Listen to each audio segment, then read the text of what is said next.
So it was pretty easy to me because at that point, the only thing about it was like August of that same year, Michaela started kindergarten. So now I had to take her to school. And then finally, when my son started school, then I had to take him to high school, and their schools were on two totally different directions. So I mean, it wasn't a big deal, but it was still like, okay, because before I would work from sun up to sundown, but he would at least take the kids to school and pick them up. Okay. So honestly, my adjustment was chill. It wasn't as bad. Now emotionally, it sucked, because my thing is this, like all I knew is that like I had a husband and now I don't.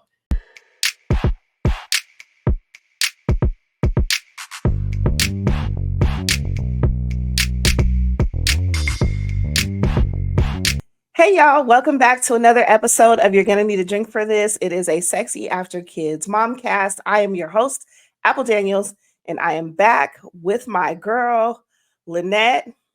Hey, good Say hey people. to people. Hey, Say good hey to the people. people. What's going on today? How's your day going? Listen, I am sexy with kids right now. Do you understand Okay, me? The day okay, has dayed. okay. The day has dayed. But we're here, right? We're sexy. Listen, sexy with kids, sexy after them. We gotta Right. make it do what it do, Right. This right? especially It this is. is sexy during kids. Yeah, yeah, yeah, yeah. That's I know the feeling. Mine are here today. It is not a dad day. It is a mom day. So I Mhm. definitely was like, quiet on the set. Everybody be quiet. Right. You know, Right. at some point they're gonna get hungry and I'm gonna have to figure that out. So, I mean, hey, listen, we do what we do, right? That's the whole Literally. point of this. So Yes. cool stuff. Well, before we get started, I gotta ask, what is in your cup today? Listen, so because this I am sexy with kids today, I have, listen to this, 0 calorie, 0 sodium, 0 fat, 0 cholesterol, water. Okay. Okay. Yeah. Again. So I'm sexy with kids today also. I had a little something in my cup earlier and now I am back on my red. I'm drinking Malbec. Yeah. My sexy with kids looks a little bit different. Not because of my kids, let me say that. Because the day has dayed. Yeah, because the day has done what the day has done. So that's where Mhm. we are. So yes, we are drinking red. Per usual, I have my Malbec in my glass. Yeah. So kind of I don't know if excited is the word I want to use about today's topic, but I felt like it was one that we should talk about. I know something that both you and I have in common, and I think it would help a lot of the listeners, and that is surviving divorce. Girl. Yeah. So, from the perspective of, we were both married long term. We had children from those relationships. And what did that look like kind of as it was ending? What does it look like now, however many years later? You know what I mean? Like how does that work, right? The co-parenting, the good, the bad, the all the in betweens or whatever. But I think it's an important topic, right? Because a lot of women, a lot of men too, but a lot of people are um in these relationships, right? And there Mhm. may be someone out there who's in a relationship who doesn't know which way to go. And I'm definitely not encouraging divorce for anyone. So let me preface any part of this conversation by saying that. The purpose of the Yeah. conversation is not to encourage anyone to leave their marriage or leave their relationship, break up their family or whatever. However, if you're in a situation and it's just toxic and it's not good and it's this, and the only reason why you're saying is for the kids or you're fearful of what life looks like after, I just want to add another perspective to that conversation, right? Yeah. Not an encouragement whatsoever. I want to keep reiterating that. I'm probably going to reiterate it a few times throughout this episode because we definitely would love to see families together, same mom, same dad, in the household, but that's not always the case, right? And a lot of times when you try to stay just because you have children or because you have properties or because you're fearful of what life looks like on the outside, you actually do more harm than good. So Right. true. And so Mhm. definitely just want to put that out there ahead of time. Like, I am not telling you to go to court. Please don't have your husbands and wives coming to me talking about some.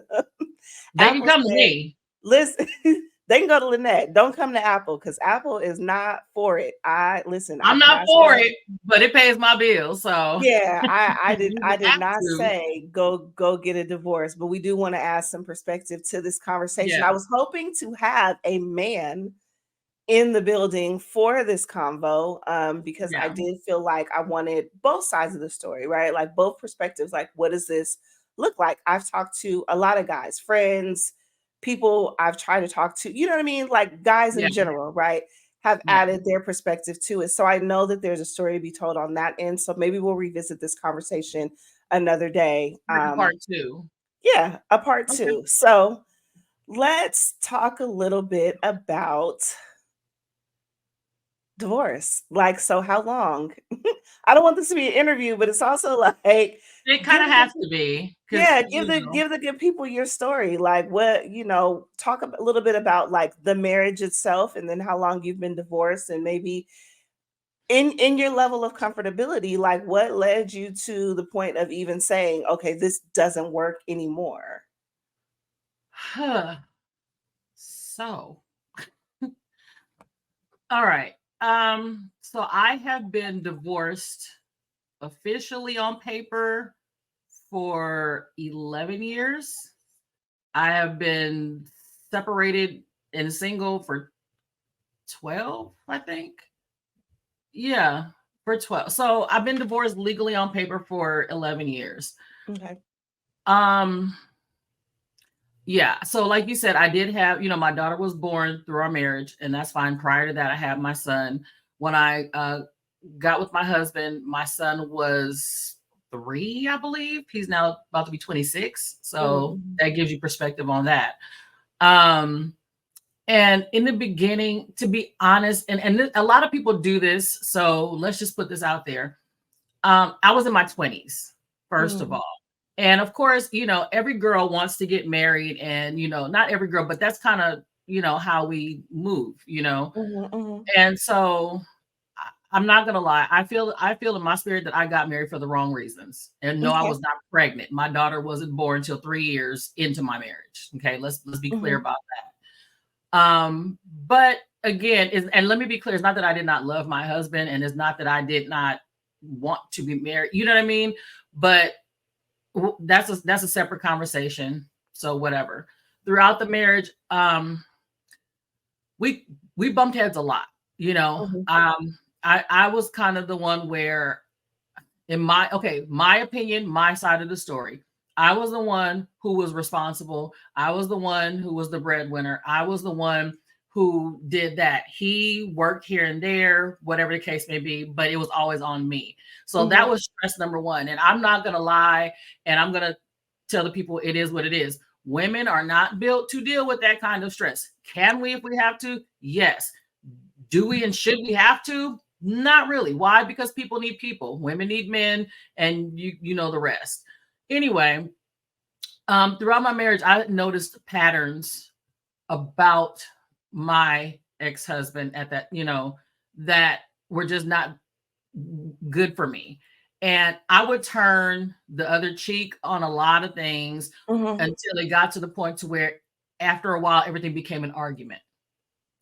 Everything became a fight because I was being lied to, stolen from, the kids. It was so much anyway, so much entangled in that situation that I was like, this is insane. But like you said, Apple, in my head, like I grew up in a two-parent household until the day Mhm. my father died. The year I turned, I was 16, about to be 17. So I always had a two-parent household for that matter. So, and that's all that I known. So that's Mhm. what I wanted for my kids, you know. Mhm. Um, so I attempted it for the kids, but I also found myself saying a lot that I just don't want to be married because this is not what I envisioned marriage to be. Again, I'm in my 20s, but also at the same time, I had seen how a man is supposed to treat a woman. I have seen good marriages and so on and so forth. I knew what was right versus what was wrong. And I knew that Mhm. this could not have been it. So I stuck it in there. We were in a relationship for about close to 10 years, about 10 years. So it's not like one of those where, oh my God, I noticed a sign and now I'm done. That's not how that worked. We literally got to a point where we fought every day, did not sleep in the same room. It was just bad all the way around. And so I was on some wishful thinking, hoping, that things would get better between us, and they didn't. Let me preface it by saying this. I'm not perfect either. No one gives you a manual on how to be a wife, how to be married, that sort of thing. You literally go day by day and you figure it out. But again, I had been a mother at that point, so I still had some level of responsibility to me, So at one point in July of 2000, we got married in April of 2004. By July of 2012, it was over. So much had happened. Like, I had been so far removed from the marriage prior to me filing for divorce. Like, literally, I went and got me a boyfriend. And getting caught was not even my biggest concern at that point. He was like, "Why did I have to find out like this, that you're cheating on me?" I said, "Because I am." At that wow. point, well, but let me preface it by, first of all, whatever. My thing is this. No. Like, okay, so here's the thing. Like, so no judgment there. It was just the way you said it was like, so like, hey, listen, this is what it is, Well, I'm gonna tell you why, Apple, because I had told him probably about 6 months prior to me doing that. I told him in our house, in the kitchen, in his face, because at that point I had it. I said, "We are separated. I don't care if we live in the same house. I'm going to see other people. I advise you to do the same." And I quote myself. Now, because he didn't believe the fat me was greasy, not my problem. Okay. You So understand? y'all were like already kind of separated when you made that particular decision. Like, y'all, it was over. Like, there was Yes, no. no, actually it wasn't. We went Okay. on about, like, I said what I said, but see, we argued every day. We fought every day. Right. So rather, what I'm saying? Like, we literally lived life day by day at that point. We had been living life day to day at that point, and I think he as well knew at some point this was just not going to last. Or at least that would have made sense to me in my head, Right. Right. So fast forward. So that was maybe like in June of 2011, but that is not why we divorced. That is not why we separated. We didn't separate till maybe about a year and a month later. Okay. Because at that point, the love was just gone. We had like a final argument, and that was just it. Now to this day, like I said, everything is a big gaslight. Well, no, I did this because, and that's not true, and that didn't happen. Okay, well, that's neither here nor there. You know what I mean? But that wasn't how I raised. That was not what I had seen growing up, and I know right from wrong, and that is crazy. So me being me, I went on with my life. And So let me ask you, because you're saying, because some of this sounds a lot very similar to some things I went through in mine. So let me ask you this. When you were did you know initially that it wasn't going to last? Like, did you have a feeling prior to getting married? Yeah, somewhere along early on, prior to kind of in Yep, that realm, I like, did. oh, I this did. is cute, but I also No. okay. No. And I'm gonna tell you the answer to your question is the short answer is yes. Because in the very, very beginning, no. But before we got married, yeah, I did. So in that sense, I can't blame it completely on him because I knew better. But being a woman, being a human being, you tell everybody, excuse me, you have everything already planned out. How are you just gonna cancel, like, the embarrassment, the shame, whatever it can be? And then I already had people, quite a few people, telling me that it wasn't gonna last. Now I'm starting to sound like Risa Tisa. Listen, I already had who the fuck did I marry? No shade to Risa Tisa at all. No, not at all, sis. Not at all. I mean, I watched it. I ain't mad at it. I did not have the time, but listen, y'all gave me enough recap on that. It was a rabbit hole, but listen. So I knew, but again, because of the embarrassment, it's like, how you come so far in a situation, you're like, I really kind of can't back out now. You Like, can't back out. You can't turn around. Yeah. So literally, I just went with it. So I take accountability. This is that was my fault, my problem. Secondly, I was not in love with my husband. Okay. Mm, I loved him, but I was not in love with him. But I also told him that. And he knew, right? So, but again, we just tried to make things work and make it whatever it was going to be, I guess, hoping that it would get better. yeah, I don't know. And it just never did. And it's unfortunate, you know. So fast forward, um yeah, I had to make the sound decision. I knew that it was over. We had an argument, and one day I simply told him, no, I didn't.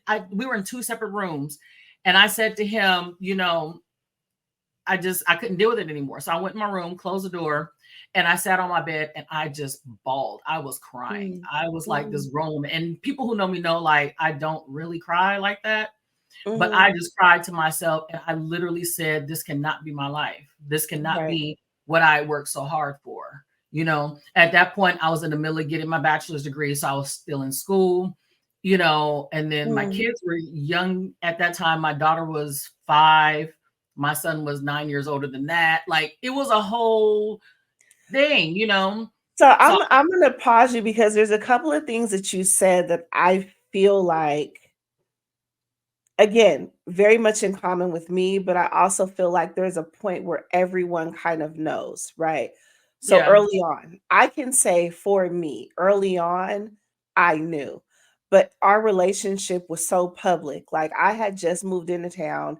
He was like hometown church boy, you know, youth Hmm. choir director, like the whole, like just the whole thing, right? Yeah. And all these young couples in church were getting together at that time, and so there was like this real, I don't even know if it was a push or if it just kind of just happened where all of these people in our age group were getting married. Like, that was a natural thing to do. Everyone was kind of hooking up and getting married at that point. Hmm. Hmm. Um, and so it was very public, right? Like us dating and the church thing. And then my parents were, head deacon and deaconess. Like, it was just a very public, churchy kind of situation. Yeah. Um, Looking back, I feel like the reasons we chose to get married, or like how the subject even came up, wasn't a very like, it wasn't something that was gonna make it last. Like, it just wasn't. It kind of was just Right. like, oh, we should do this because the Bible says, it's better to marry than to burn with less. Like, we weren't doing the whole sex before marriage thing. You know what I mean? So it was a lot of like tension and pressure, and oh, we should if we get married, Yeah. this solves all these problems. Not really. Because Right. are we really, in this first marriage for both of us, are we really looking at this? Are we caught up in this whole thing that's happening right now, right around Right. us?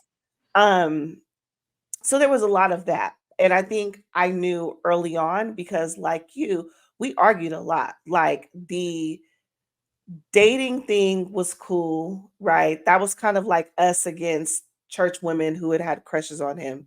Hmm. The engagement was where the disagreement started. So the whole time that we were engaged, we were arguing, like Right. arguing over wedding planning, arguing over just the amount of people on the guest list, and who gets to do what. And it was a very, I'm gonna say, traumatic for me. You know what I Hmm. mean? Hmm. And it should have been a clue in to, this is how things are going to be, right? And Hmm. I'm saying all this in a way where I'm trying not to necessarily shade him, taking into account that he has his own story. And I've said that on a few episodes, right? He has his own Yeah. story. So this is just me.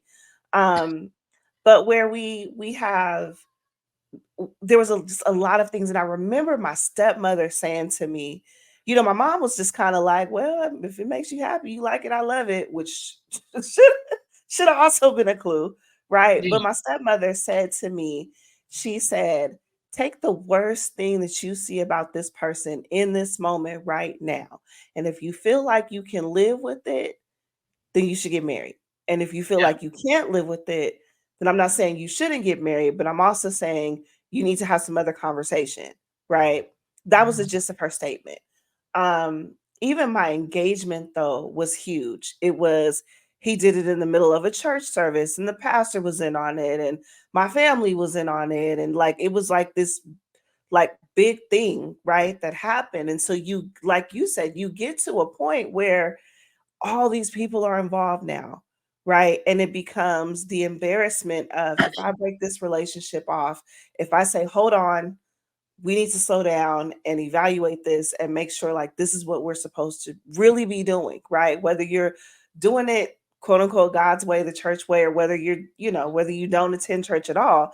I think there's always a point where you go, let's let's back up a little bit and have this conversation, right? For the people that are in marriages or were in marriages that ultimately ended up failing, I think there was always a point. Everyone I've talked to says there was a point where they said, not really sure if this is right, or where they went into it knowing that at some point it was going to end, but you were so far in it and it was so far gone at that point that you couldn't really back up. Um, so I find that interesting, right? Because as I'm listening to you talk, I'm like, there's a lot of similarities. And then once we got in the marriage, we were oil and water. Like we didn't mix. We don't mix now. Like we mix enough to co-parent, semi peacefully with these kids, but we don't mix. We fundamentally are just very different people. You know what I mean? And like, was it not for the fact that we have these children, we probably wouldn't be speaking like at all. I know we wouldn't. We wouldn't be speaking. We have nothing in common, right? Um, so I think that that's also kind of interesting to hear you say like we argued all the time, because that's another clue and it's always there, right? With everyone you talk to that's been divorced before, it's like we never really got along, right? It's never like, oh, we really loved each other and then all of a sudden we started disagreeing. It's always like, well, nah, we kind of knew like we didn't get along and we were fighting from the beginning, or there came a point where we were always arguing and it became evident that like this was not what I'm supposed to be doing with my life, as you said. And I remember, like you, moments where just crying, like, Lord, are you serious? Like, I could have swore you told me to marry this person. Why is my life like this? Like, why does it look like this? Right. Mhm. Um, the journal entries, right? And so I always say, like, by the time we got to, it may have shocked him, but I think for me, by the time I got to the point where I said, I don't want to do this anymore, I had already broken up like in my heart. Like we were married 10 years officially, like 11 years before it was over. And so my sister always jokes and says it was the quickest divorce in history. So I made the decision, right? I don't want to do this anymore. And then I kind of sat on it, because after you verbalize it, it's like, oh shoot, we got kids, we got to figure out like all this stuff. And I just wasn't in the headspace to do it. He's more of a cut it off, right? So as soon as I said it, it was like, cool, boom. It wasn't cool, but you know what I mean? I think that was his just natural reaction, or his first reaction to it, right? So it was like, cool. So he went and got the paperwork and he came in and he said, well, I went and I filed everything and blah, blah, blah. It's 50-50 down the middle. And, there was a couple of, are you sure this is what you want to do? And I was dead set on it. Like, this is what I want to do. Like, I'm good. Like, this isn't working anymore. Right. And so he gives me the paperwork and he's like, everything is 50-50 down the middle, blah, blah, blah, blah, blah. Don't contest anything because it's going to prolong the process. So I read through, right? And I made sure everything looked the way it was supposed to, according to how I felt it should go. Made sure, like, because you're divorcing, right? So now you're kind of like, I don't know if you're trying to sneak one in on me. You might be trying to set me. You know what I mean? So I Mhm. read through all this stuff. I figure out that it's cool. I sign the paperwork. Boom. 6 months later, it's over. Like there was nothing. And I remember the weekend he moved out, I went to my sister's for the weekend and I was just like, and he was like, well, do you want to split up the whatever, the furniture and whatever? I said, nope. I was like, whatever I come home to on Sunday, that's what I have. Like I'm Mhm. leaving. It's Friday. You got from Friday till like Sunday night, whatever you want. Yeah. like, like take whatever you want. You know what I mean? Um and what he left was fair, considering the kids were still, we were 50-50, but the kids were still mostly with me at that time, right? Because he was the one moving. So fair was fair in that regard. But I want to talk about more so than actually leading up to the divorce, because we're all going to have our own stories and we all could go back and forth and say, well, he did this and she did this and and they did this, and they're not, in all fairness, they're not here to defend themselves for that part of the story. So I don't really want to focus too much on that. But what I want to talk about is, what does it look like after? Because I was married, like I said, for 10 years, 11 before it was final. Um, 3 kids, right? Used to having their father in the home. So now, not only am I a single woman living on her own, but I'm also a single mother living on her own with these 3 sons, and just the craziness that took place in maybe like the first couple years of that adjustment, the adjustment of the co-parenting schedule, the adjustment of, sending the kids back and forth, right? There was that adjustment, the adjustment of very little stupid things like, I forgot to stop by the store and get toilet paper. Yeah. You know what I mean? And you can't call that person and be like, "Oh, can you bring this on your way home?" Or, "Oh, can you stop by and do whatever?" Right? Or, "I'm too tired to cook and I forgot to take the meat out, and now I got all 3 kids. We done got in the house. Now I got to put them all," because they were younger back then. Now I got to get Mhm. all 3 kids back in the car, right? Find something to eat, checking them through Walmart, checking them through. I mean, it was a journey those first couple of years. You know what I mean? Especially when they were still young.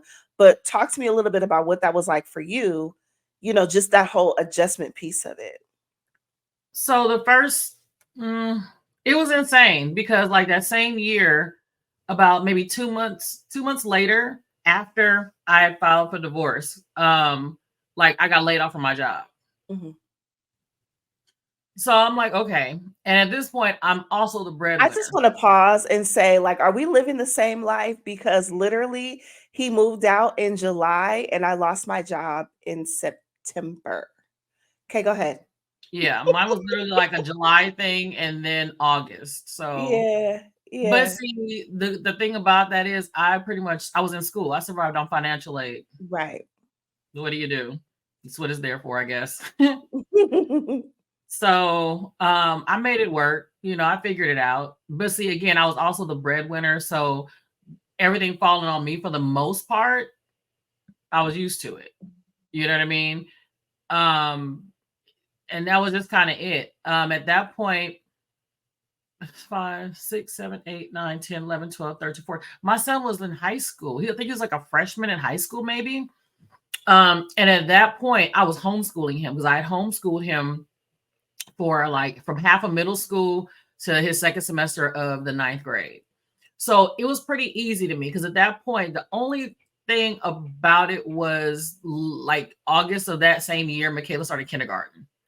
So now I had to take her to school. And then finally, when my son started school, then I had to take him to high school, and their schools were on two totally different directions. So I mean, it wasn't a big deal, but it was still like, okay, because before I would work from sun up to sundown, but he would at least take the kids to school and pick them up. Okay.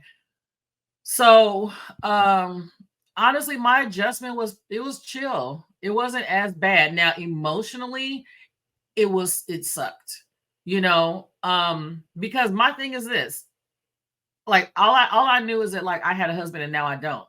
But did Mhm. I really have a husband? Like by definition. You know what I Mm. mean? So it's like it's one thing to have a body there, call it companionship, calling it just whatever you want to call it. But did I really have a husband by definition? No, I didn't. And at the end, I stopped being a wife by definition. So, Okay, wait, though. hmm. What are we saying is by definition? Because everybody's opinion of what a husband or a wife should be is different based on what they saw and how they were raised, and I mean, it's different, right? So church standards may be much different than non religious or church and then also within religions, right? So So what I mean by that, first of all, and we could spin that in 50 different definitions if we want to. We could look at a dictionary term, which we can Google. I personally would 9 out of 10 times go by the biblical version of what a husband is, because I'm Catholic and I was raised in a church. Mm-hmm. So anything else outside of that is strictly an opinion. Right. Okay, not a definition, but an opinion. Even Mm-hmm. down to how people saw their mothers with their fathers, or Mm-hmm. other married couples, and so on and so forth. It may be a good thing, but it's still strictly nothing more than an opinion.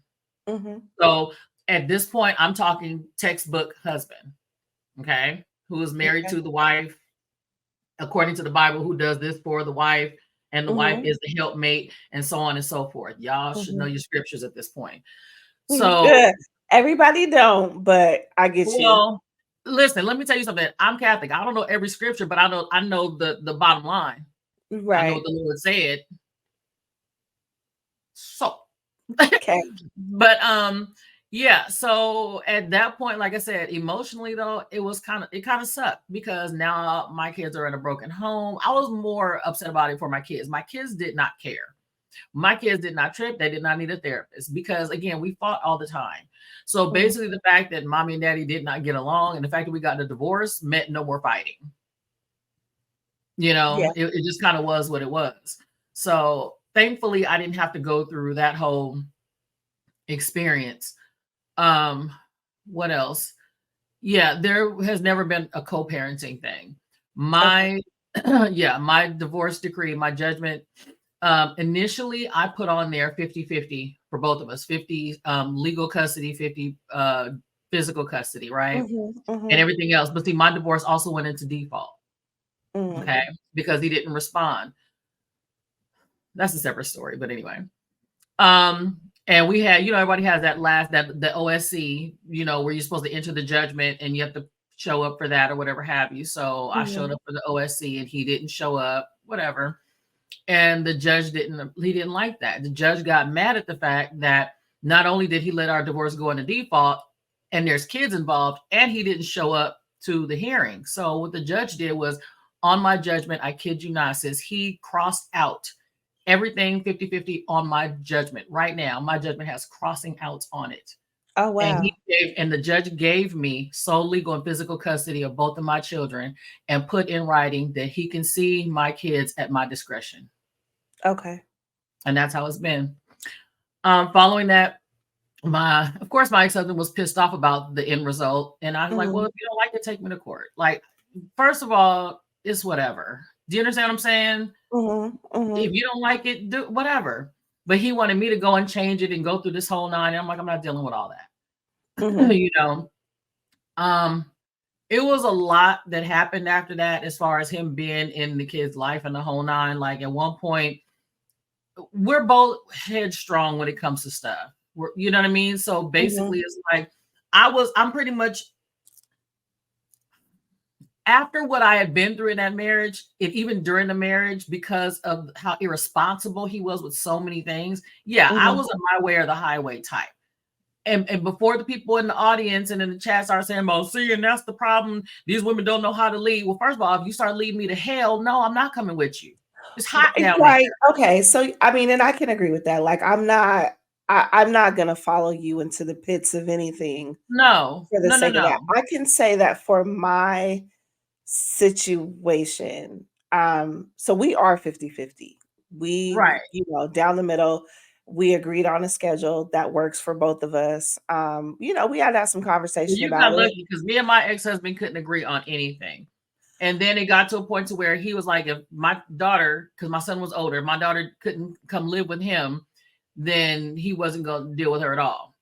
Then it went to a point to where he popped up after like 5 years and came and saw her one time. And I think the last time she ended up getting sick, so she didn't see him or whatever.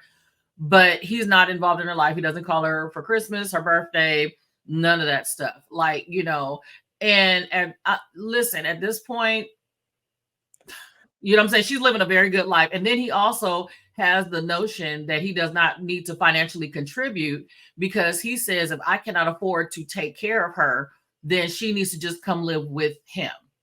First of all, she has a very nice life. Okay. We are Mhm. financially good. Okay. So that, and not only that, that has zero to do with what's going on, how this works in the court system, regardless as to what the situation looks like. It is what it is, and that's not how folks determine whatever. You know what I mean? But if you Mhm. feel that you don't need to talk to her, then he had the audacity to tell me and her that, basically she needs to call him. She owes him, and she told him I shouldn't have to chase my parent. You're my Right. parent, like I'm a child. You Right. know, and again, views are different, but he was also raised very different than I So was. And essentially, in terms of like your adjustment phase after the divorce, it was more so you were by definition like a single mother, right? yeah, Like I'm a single and to woman, but this I'm a day, I single still mother in the am. sense that in my home, because we're 50-50, I still consider myself a single mother. Like he does nothing for me. When it comes to what the kids need in my house, clothes, food, shoes, whatever, he contributes Mhm, nothing here mhm. because They're it, at and him I don't, everything. and here's the thing where I'm on the fence about it. I don't know if it's fair or not, right? Because if you take care of them in your house and I'm not giving nothing, and I take care of them in my house and you're not giving nothing, well, then should there be an expectation of a child support, or which is a whole nother conversation, or because we're 50-50, I don't know, right? We're 50-50 on both. So he has them an equal amount of days during the week. I have them an equal amount of days during the week. We rotate weekends. It's as close as you can get to week on, week off. We do the 2-2-5-5 schedule. Mhm, Um, so I think for me, that also helps when a lot of times, like we've talked about balancing these other episodes and how am I able to do certain things? Well, they're gone for half the month. Not all in a row. It's not 15 days in a row, but essentially I get 5-day breaks. Like when they go back this week, so I have them right now for the next couple of days. When they go back, and then over the weekend, that rolls into his weekdays, right? Which mhm. rolls into my 5 days. So essentially, I have ample time. Like I could take a quick cruise. There's so many other things that can happen. And so, to your point earlier, that part of it is a blessing um, in terms of how we were able to function after it. Now, that's not always to say that it's Well, for roses me, it because, was a blessing, and I'm gonna tell mhm, you because at the end of the day, I have sole legal custody of her, so that means that I don't have to consult him for anything.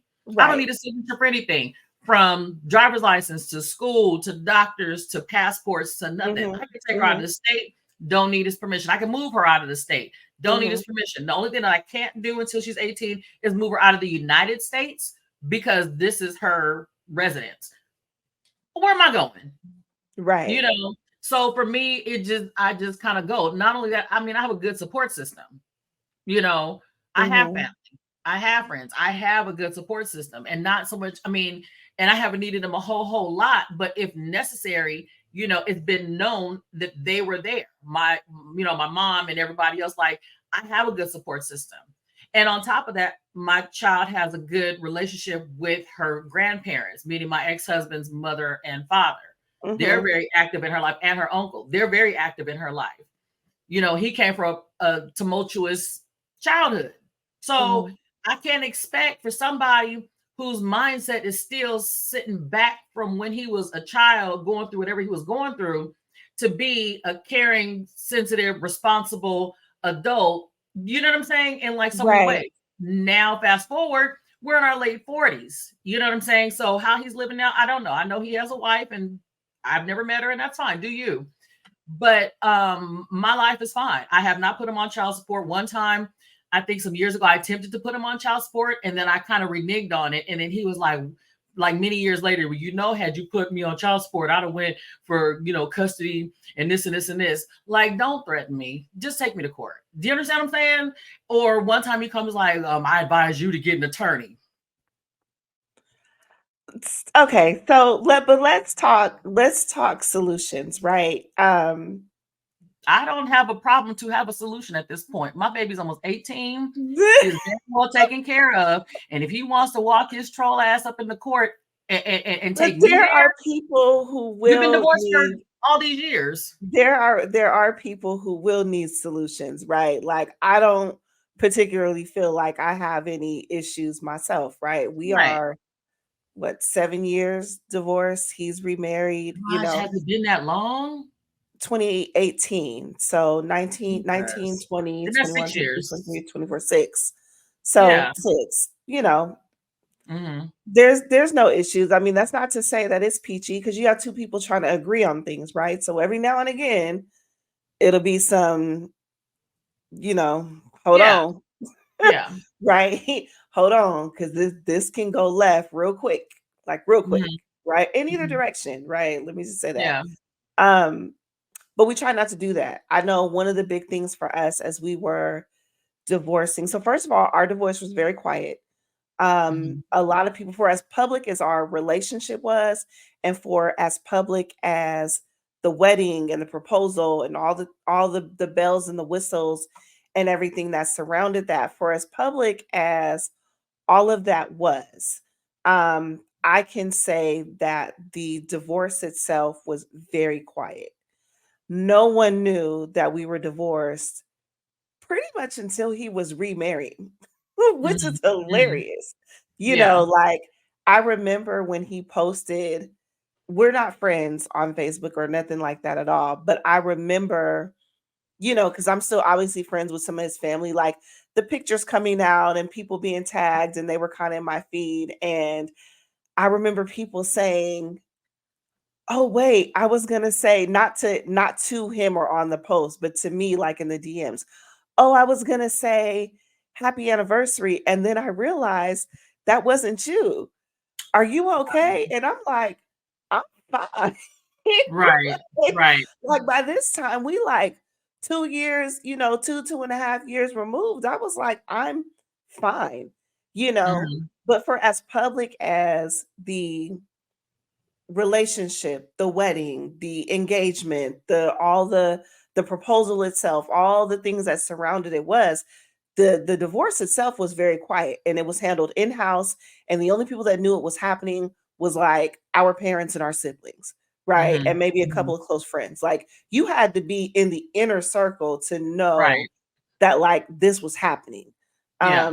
Even to the point when he moved out and like all the things, it just kind of was like one day we were online together and the next day we weren't, and we were not at events together.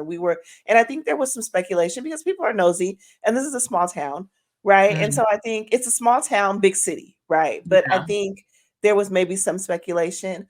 Um, but through all of that, one of the things that we agreed upon in divorcing was that we weren't going to let it impact the kids. So even when we argued while we were married, we never argued when they were around. Like we saved it. So the arguments were explosive because now I'm really pissed, right? Mhm. Because I've held this for so long, right? Mhm. Either waiting for these kids to go to sleep or waiting for these kids to go to their grandma's house or waiting for these kids to be at school or somewhere, that now, and I'm already, and I'll admit I'm not as bad now, but I'll admit I'm already like volcano person. You know what I mean? Mhm. Like I'm Mhm. cool and then I'm not. Like I'm 0 to I don't have no barometer. I'm kind of just like, I'm cool. It's like poking the bear. Like, okay, okay, Mhm. okay, right? Right. And then all hell breaks loose, like Tasmanian devil. So those arguments were very explosive because we didn't argue in front of the kids, which I think to their development worked. But then also, I don't know how healthy that was for the relationship itself, right? Because you're holding on to these things. So by the time you let go and you're talking about it, everything is everywhere, right? Thoughts, opinions, everything is just all over the place. My divorce was Um, out loud, so it was yeah, out loud we until it we we wasn't. were not. We were very quiet, and we agreed to not let it impact the kids. And I think that that was as much as we could, Yeah, right? my When ex-husband when was we not that finally person. when we He was finally messy. told them, that was a totally different scenario, right? When we finally told them, it was what it was, right? Kids are Mhm. finding out that the parents will no longer be together, so the reactions are going to be what they are. But essentially, as it pertained to just the quietness of it, a lot of that had to do with keeping the problems in house. Even now, you know what I mean? Like, and even when we got officially divorced, and things were happening on Facebook, and people are nosy, looking at his page, looking at my page, trying to put two and two together, trying to figure out what's going on. It was just very quiet on both parts. Like, there was a few times where some shade was thrown in either direction, but it wasn't anything that was like overt, like, oh my God, this person did da da da. Yeah. Like, it wasn't like that. um I'd like to say that it was as healthy as it could have been given the circumstances, right? And given the Mhm. fact that the relationship itself was not healthy. The Right. irony is that the divorce was, Right. which But is freaking insane. I've come to peace with all of it. Like, honestly Yeah, speaking, to be honest, all these years later, how can I not? right. He and I, like, I've seen him since then. Like I said, he's been to my house, to visit my child maybe like twice, I want to say. Mhm. We're chill because why not? Like, I don't really care either way. Mhm, mhm. Um, our divorce was what it was. We were together for however long we were, and it is what it is. Like, so I don't have a reason to be bitter. Like, if he wanted to come over here and see my child, I don't care. He can. If she wanted to go out there because he lives 2 hours or something to that effect, 2 hours away, if that's what she wants to do, that's fine. But that kind of makes it hard because he's 2 hours away, because her Mhm. life is right here. And I mean, he moved out far, that's his business. Do you? But it is what it is. So, Yeah. shit happens, and what I want to kill is the narrative that everyone is saying that, well, women always file for divorce first, it's never the men. Well, here's the thing about that may as well be true. And then they say, well, back in the day, Big Mama and Grandma and them, they used to stick with Pawpaw and whomever else and stay married. But see, here's the problem with that. They also put up with a lot. Women were not allowed to do a lot of things that they are A able to lot do a lot today. of that was So, survival. A well, lot of I that staying well, had to do with survival. It had to well, do with the fact that women didn't have the Mhm. opportunities To to work. go on, and they couldn't And rent be apartments, and they couldn't get jobs, and they couldn't do certain things, and so you didn't really have a choice. I mean, you could have, but why would you? right. So why stick in a 50-year anything with somebody today, and it is genuinely not healthy for either one of you? Right, So, right. women file first, probably because look who runs the household, who does the bills?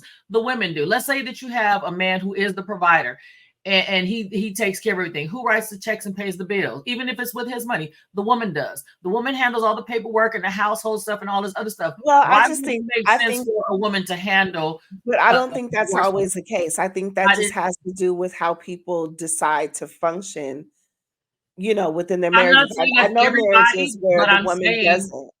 right. I'm not saying that's everybody, but I'm just saying cliche, genuinely, the woman is the one who, takes care of the bills and does all of that sort of thing in the home, in the traditional home, right? Well, in a Not the man. traditional, and if she's a stay-at-home mom, then yeah, I mean, her function is the management of the household.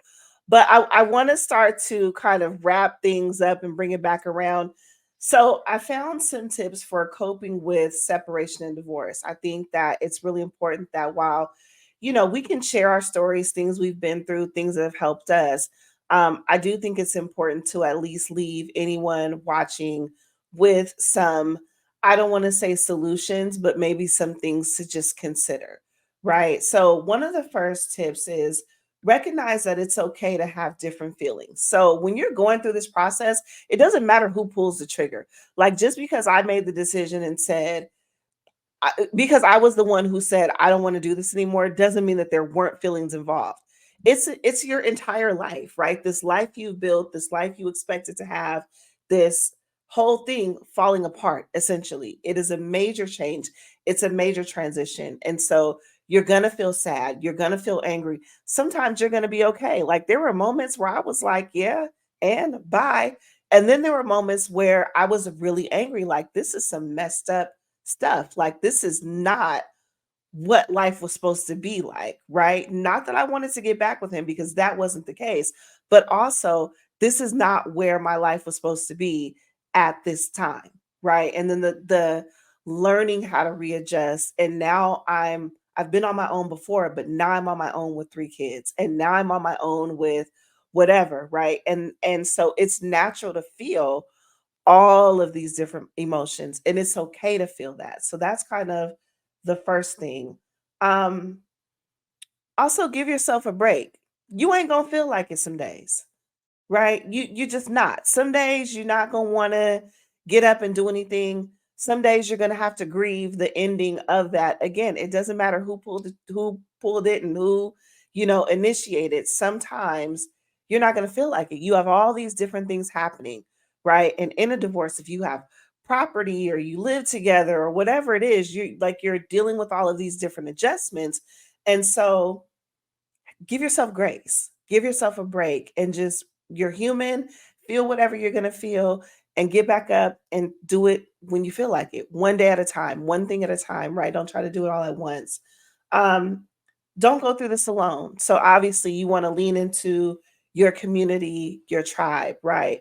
Again, not saying it needs to be a public thing, right? Everybody doesn't need to know your business, but I also think that it's really important to lean into those close friends, those people you trust, those ones that are really there to support you, right? And lean into just whatever love they're going to give you. Let people love on you, do for you, take your kids for the day so you can breathe a little bit, right? That whole situation. Um, Take care of yourself emotionally and physically. So, again, letting yourself breathe, setting boundaries, saying no where you need to, self care, right? Some of the things we've talked about in previous episodes, those self care things, keep that up, right? Continue to work out, continue to eat healthy. Don't fall into a depressive state. Now, that's easy to say when you're the one making the decision, right? When you're the one being given the papers and you're the one that still wanted to be in the relationship. Now we're talking breakup, and so I understand that those are two very different emotions. And so it may not always work this way, but as much as you can, try to take care of yourself as you're going through this process. Avoid power struggles and arguments with your spouse or former spouse. So think about what's really important. You know what I mean? Like, do we really need to argue over this? Or like, do I really care about whether or not you get this one thing and I don't? Like, if I really care, then yeah, go ahead and fight that out, right? But if it's something minor and you're just being petty, like, let's avoid any more arguments where they're not necessary. I think a lot of times in divorce is because you're so mad, right? On both ends. The person who wants to leave and the person who is shocked that the other person is leaving. Like, there's so much anger and there's so much emotion there. It's easy to start fighting over things that don't matter. Like I said, in my situation, when I left that weekend to allow him the space to move out, I took the kids, we went to my sister's, and in my head, what I said was, whatever I come back home to, that's what I'm starting over with. I wasn't about to nitpick or argue about couches and TVs and who, I don't care. You know what I'm saying? If you would have took everything and I would have came back, okay, cool. But that was the headspace I was in. And again, it's an easy thing to say when, you're the one making the decision. But I think as much as you can, try to avoid arguments and unnecessary conversations. Like, there's already so many other things to be concerned about. Little petty stuff, let it go. If somebody wants to take the China set, let them have the China set. Who cares? Right? If they want to take the blender, let them take the blender. Like, if it's going to avoid an argument, like if you're not sold to it. Now, if you're a person who juices every day, right? And they're taking the blender to be petty, well, then yeah, go fight for your juicer. You know what I mean? You're making a face. Let me stop here. I got a couple more tips, but let me stop. What's the face? First of all, I work very hard for everything that I've had. Okay. Okay. Very hard. Okay. My hourly rate back then, whatever that may have been at that time, okay, there was no group effort when I was at work, working my behind off, dealing with managers, students, whatever was going on in my life. If I worked hard for something, it is mine. You bet not walk your ass up out of here with mine. So I think your situation is different though, It's because very if he different. was not contributing and participating, I'm really speaking in general, right? Like, I'm using a blender and a juicer as an example, right? Because they're very small things in the grand scheme of when you're divorcing. Mhm. Um, but I think the point of that is just to avoid unnecessary arguments. right? Like you already have enough on your plate with the divorce happening. We don't need to argue about minor We things. did, and we didn't go through any of that. Hmm. We didn't go through So any. So the next one is take time to explore your interests. So we've talked about this. We talked about that in the empty nesting one, right? It's kind of the same thing. Now is the time for you to get back to you. You've been this thing, right? This entity, mhm. this two-person entity for so long, right? Now it's time for you to figure out yourself as an individual. And especially when you're married long term, you start taking on the interests of your partner, right? And life becomes kind of this blended thing. You're laughing. What's My up? marriage was different. I mean, we were individuals. We did our own thing. He didn't like Okay. necessarily things I did. I didn't like necessarily everything he did. We just kind of, you know, you like your things, and So that's fine. I feel like mine had a balance, but I can definitely say like you just for the sake of spending time, a lot of times you do kind of fall into the interest of your partner, right? And you start doing things together. So the purpose of this statement is really to redefine and find yourself. What are Mhm. those things that you like to do outside of this person? Try new restaurants, not your favorite restaurant that you guys went to, your new restaurant, your favorite hangout spot, your set of friends that are independent from what it was when you were married. Not saying you have to cut people off, but you're finding yourself again, especially when you've been married for long term. So I think that that's important. Um, think positively. Eh, I wasn't a fan of that one, but for the sake of the conversation, I would say that it's rough in the beginning, right? There's a lot of transition. There's a lot of movement, there's a lot of transition, there's a lot of trying to form. Now if you're like if they're like your situation, Lynette, where like there's no involvement from a co-parenting perspective, that's different. But when you're trying to co-parent with somebody that you used to be married to, and I already don't like you because this marriage fell apart, but I still have to agree with you because we have these little people, like it can get crazy, right? And so the purpose is to just always realize that it does get easier. I'm not going to say it gets better. It does get easier. You learn how to adjust, you learn how to maintain. I remember one time when I was dating somebody and I can't remember what was going on with me and the kid's dad at the time. We just kept having these like little stupid stuff. And I was like, I don't know why he's acting like this. And I'm just like at my wits end, right? Like I'm gonna go around the corner and I'm gonna call him and I'm gonna cuss him out or whatever, whatever. And I remember him saying to me, he was like, just stop. He was like, just stop arguing with him. Because at this point, y'all are so used to arguing with each like that is the natural reaction. Just stop. Don't do it. Everything should just be okay. Not that it's okay, but okay. No problem. Whatever official business you need to handle, handle your official business. You know what I mean? But all that other stuff and all that arguing and goading each other into arguments and fights and different things like that, cut it out, right? That's kind of where we are now. We And talk I maybe once a year, once every couple of years, but it's yeah, no big deal because for what? I don't have to yeah, deal with you. You don't have to deal and with the me. the So, moment I did that, I'm not gonna say the relationship got better from a co-parenting perspective. I'm just gonna say the moment I did it, there was really nothing to argue about. Right? Like I can't control what he does. I can control what I do though. And if I make a mhm, decision that I'm just not going to argue with you. Like I'm just not. It is what it is. You got your days, I got my days. I don't ask you for nothing. That's the plus side of being 50-50. I don't have to ask you for nothing. You know what I'm saying?